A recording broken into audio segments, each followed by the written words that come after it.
कि हमने कहा कि सरकार अभी वक्तव्य देने को तैयार है। उस पर वो अपनी राय भी कुछ रख सकते थे।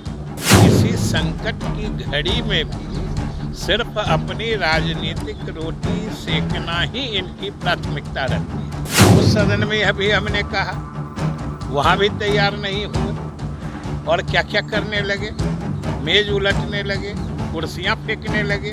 और सरकार जब उस घटना की चर्चा करना चाहती है तो वो सुनने को तैयार है, न सदन चलने देंगे।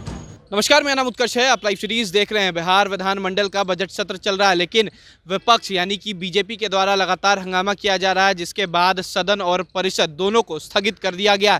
तमाम जगहों पर जय श्री राम के नारे लगने लग गए। जब सदन में संसदीय कार्य मंत्री ने कहा कि हम अब तमाम वक्तव्य रखेंगे, लेकिन लगातार हंगामा होने लग गया, जिसके बाद स्थगित कर दिया गया है। जिस तरीके से जब संसदीय कार्य मंत्री ने बयान देते हुए कहा है कि हम तो तमाम बातों को सदन के पटल पर रख रहे थे, हमने कहा कि इस पर चर्चा हो, लेकिन विपक्ष जो है वो मेज पलटने लग जाते हैं, अलग तरीके का व्यवहार करने लग जाते हैं। इन लोगों को किसी चीज़ से कोई मतलब नहीं है, केवल और केवल कैसे सदन ना चले ये देखते हैं। तमाम मुद्दे को लेकर क्या कुछ कह रहे हैं संसदीय कार्य मंत्री विजय चौधरी, पूरा बयान सुने।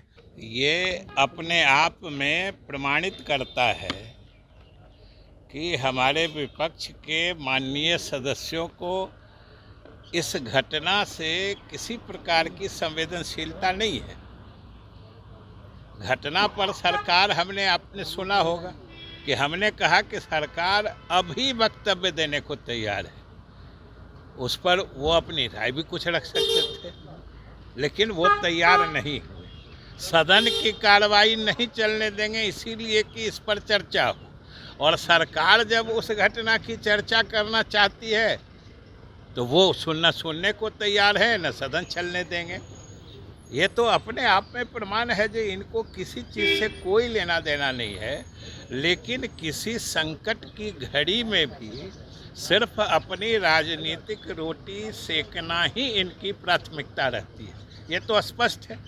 आज सदन ने देखा है। उस सदन में अभी हमने कहा, वहाँ भी तैयार नहीं हुए और क्या क्या करने लगे, मेज उलटने लगे, कुर्सियाँ फेंकने लगे। ये समझिए कोई तनाव की स्थिति में शांति का संदेश देगा क्या? पूरे सदन में अराजक माहौल बना के बिहार की जनता को क्या संदेश देना चाहते हैं? यहाँ भी हमने कहा, अंत में आप लोगों को भी मिल जाएगा कि सरकार ने आसन की इजाज़त से सरकार को जो चीज़ें रखनी थी सदन के माध्यम से जनता के लिए, उसको सदन पटल पर रख दिया गया है आसन की इजाज़त से। इसलिए अब वो सदन के माध्यम से सार्वजनिक जनता के बीच में जानी है, वो भी आप लोग को पता चल जाएगा। इसलिए हम तो सिर्फ ये कहना चाह रहे हैं कि सरकार पारदर्शी तरीके से पूरे घटना का विवरण देने को तैयार है। और मुख्यमंत्री जी सहित सरकार ने अनेक समय में पर ये स्पष्ट किया है कि उपद्रवकारी चाहे जो भी हो, जिस पक्ष के हो, बख्शे नहीं जाएंगे।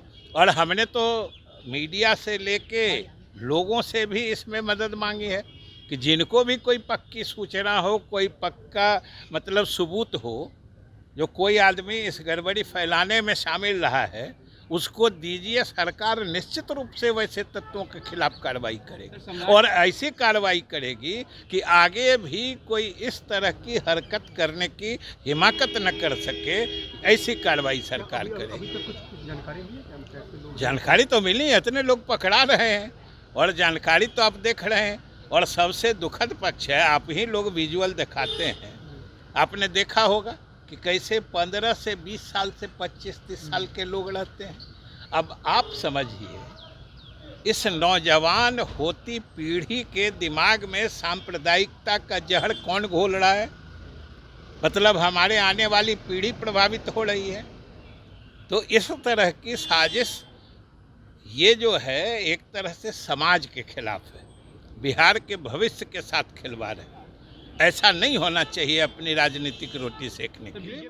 तो आपने साफ सुना किस तरीके से विजय चौधरी का कहना है कि बीजेपी किसी बात को सुनना ही नहीं चाहती है। जब हम अपनी बातों को सदन के पटल पर रख रहे थे तो वो जय श्री राम के नारे लगाने लग गए और जानबूझकर सदन नहीं चलने दिया। फिलहाल खबर में सिर्फ इतना ही। आप हमारे साथ बने रहें, हमारे चैनल को सब्सक्राइब नहीं किया तो जल्द से जल्द कर ले। बहुत बहुत धन्यवाद।